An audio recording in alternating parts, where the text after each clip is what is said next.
नमस्कार. इन सोलापूर न्यूजच्या बातमीपत्रात आपण सर्वांचं स्वागत. प्रथम एक नजर ठळक घडामोडींवर.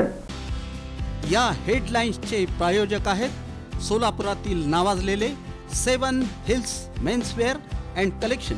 आता बेस्ट क्वालिटी आणि परफेक्ट फिटिंग फक्त 7 हिल्स मध्येच.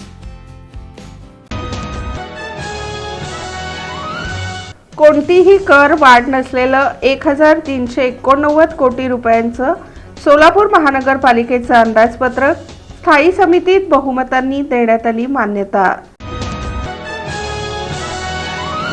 सोलापूर जिल्हा परिषदेच्या अध्यक्षपदासाठी भाजपकडून दीपक वैद्य तर उपाध्यक्षपदासाठी इंद्रजित पवार यांनी दाखल केले आपले उमेदवारी अर्ज.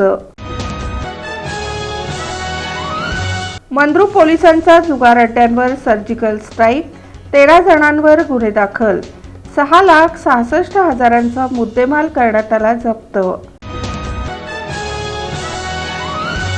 आणि मौजे कोंडी येथील कॅसिनो ऑर्केस्ट्रा बारवर पोलिसांचा छापा, 5,12,000 रुपये किमतीचा मुद्देमाल केला हस्तगत.